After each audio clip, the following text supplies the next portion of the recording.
So I've been thinking a lot about guitar tone lately. It got me wondering whether I could make a good guitar tone on Reaper using no guitar-related plugins or effects or anything. I'm going to use nothing but a noise gate, EQ, compressor, and delay. And with those simple ingredients, we are going to be making a guitar tone similar to this. It won't be identical, but it'll be damn close. And we're going to do it using nothing but 4 stock Reaper plugins, which are not supposed to be used to do this. Okay, first things first, we got to add a track. Record enable, put it on the right input. There it is.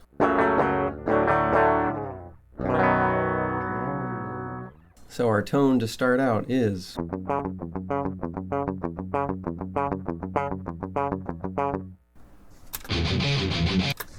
it's nowhere near. So let's open up the effects. First thing I'm going to add is Recomp. This is just a compressor. It's a very good plugin. It has a lot of controls. We're not using it for compression. All we're using it for is this little checkbox at the bottom that says limit output. All that's going to do is make it clip our signal if it gets too loud. So we put the ratio at 1 so there's no compression happening. So I'm going to rename this to clipping. So with just that added, we have this sound. Identical to the original sound because it's not too loud, it's not clipping. So we need to make it clip. So I'm going to add an EQ before the compressor and I'm going to call it boost. And before I boost it, I'm going to add another EQ after the compressor and call that one volume cut. And I'm going to cut it by 20 decibels because this is going to get loud. Okay, so then on the boost, all I'm going to do is take this low shelf, drag it over to around 1000 hertz, go minus 11 decibels. So now we've got like nothing. But then, on the overall gain, I'm going to give it 70 decibels. So there's some clipping for you. It's real ugly sounding at the moment. And then I'm going to put a gate on the input so that we don't have to listen to that buzz.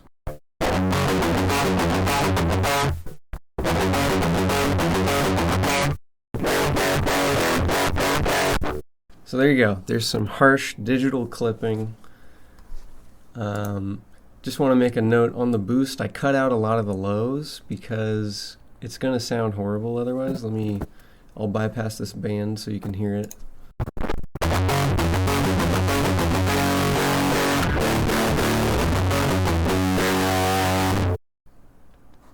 Sounds a lot better with the lows cut out. More like a guitar. Alright, and then from there it's just about making it sound like the example. So, first thing is we need to get rid of a lot of mids, so let's add another EQ. Just scoop the whole mid-range. That already does a ton.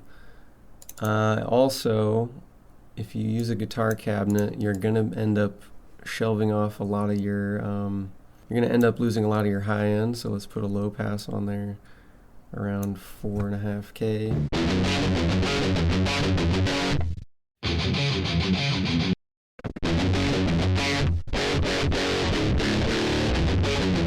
Still sounds too bassy to me, so let's do a high pass. Do it at maybe 72.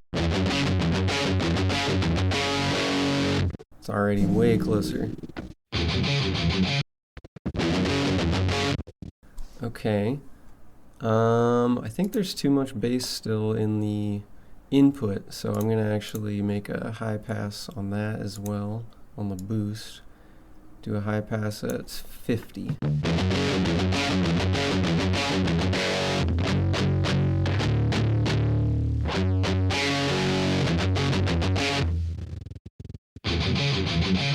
Okay, that sounds pretty good. And then let's add another EQ because this one's getting cluttered. Something about the highs. So let's look for this frequency I'm hearing.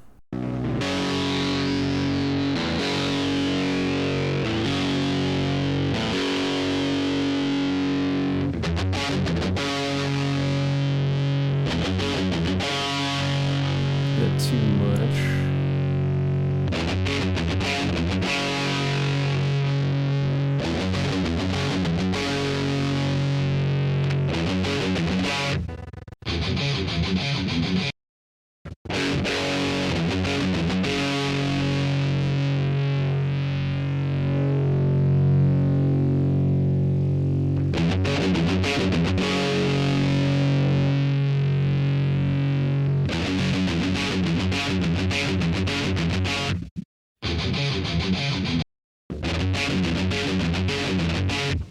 All right, and so now most of the problems I'm hearing that remain with this are in the high end. Rather than trying to EQ out all the frequencies that are bothering me, I'm going to do a little trick here. And the trick is to use delay to introduce phase cancellation. A buddy of mine told me a long time ago that James Hetfield from Metallica, when recording his guitars, would mic up his cabinet with a bunch of different mics and blend them together because that would introduce phase cancellation, and that would allow him to shape his tone in the studio. Rather than using an EQ, he would use microphones and different ways of blending them. I thought that was interesting. So now what we're going to do is load up a redelay. This is just a standard delay plugin, right? Digital delay, just perfect reproduction. So I'm going to put the length down to 0, and then the length right here to 8.3 milliseconds. Now you can probably hear how weird that sounds. I'll disable it, re-enable it.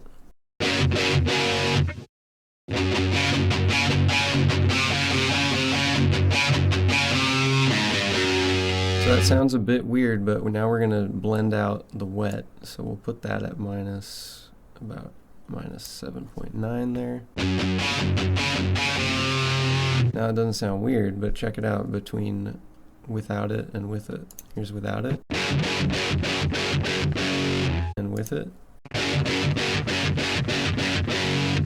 To me, that just sounds slightly more natural, less like a direct guitar and more like a recording in a room. And then, just to make it a little better, I'm going to do a high-pass filter, about 2K.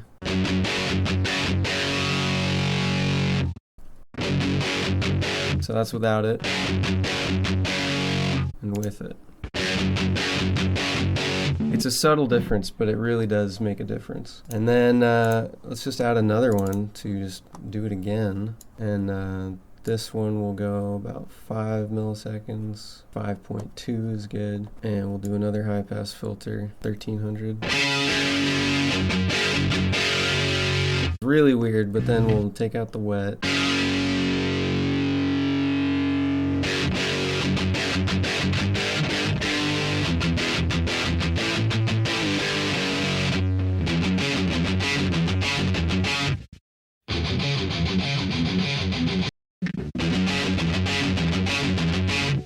Right, that's pretty good. Let's do one more just for good measure here. This one we're gonna want, this one's gonna be really small. Let's just do 0.2 milliseconds. And then we'll just leave that alone and then take the wet down slightly.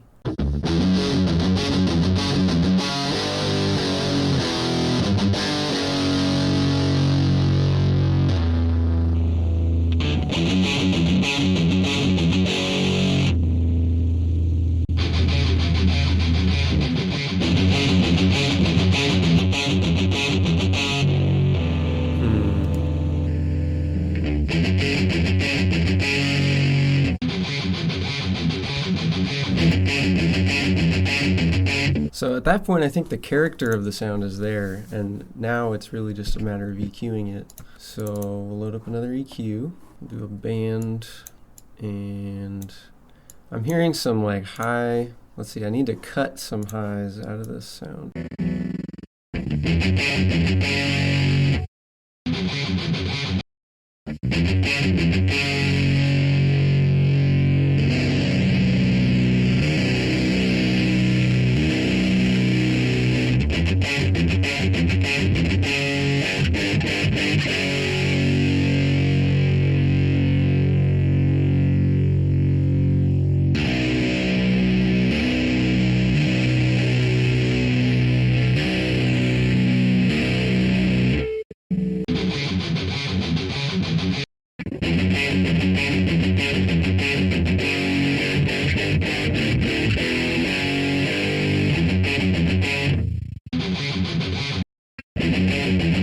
That's basically there at that point.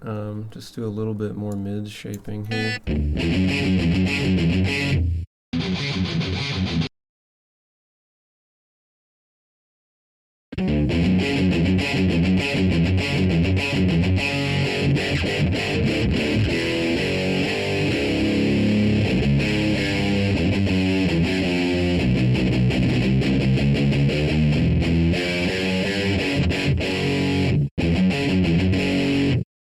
And why not, let's do one more filter here, do it on the low pass, give it some resonance.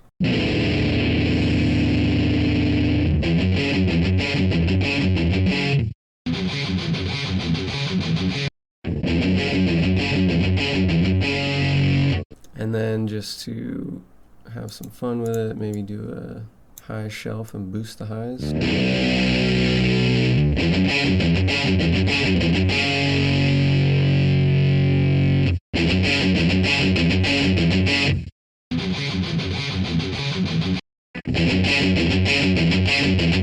Alright, that sounds so close. I'm going to do one more EQ and scoop out a bit of the high end.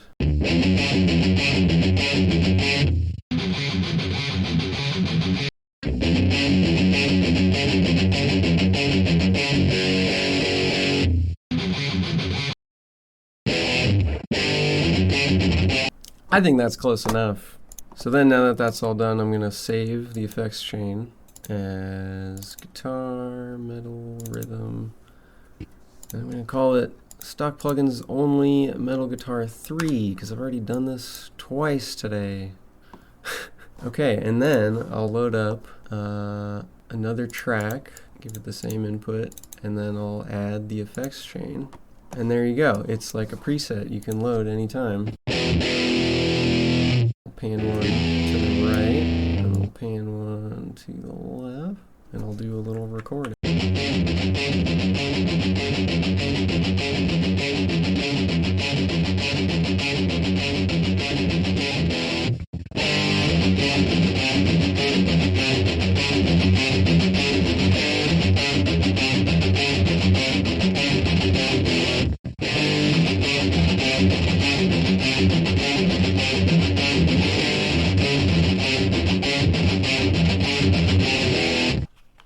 Well, there you have it.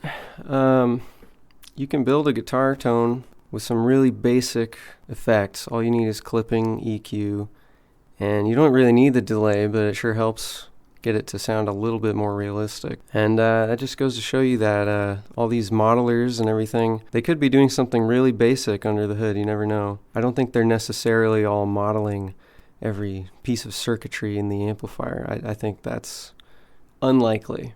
I think they're just studying the characteristics of the gain stages and of the EQ and just recreating it in some basic ways. So you'll notice with this I did not use any impulse responses. If I had chosen to do that, I could have avoided a lot of this EQing. But if you think about it, what is an impulse response? It's a characterization of a space. And in the context of guitar amplifier simulation, an impulse response is a recording of a speaker cabinet with a microphone on it in a room.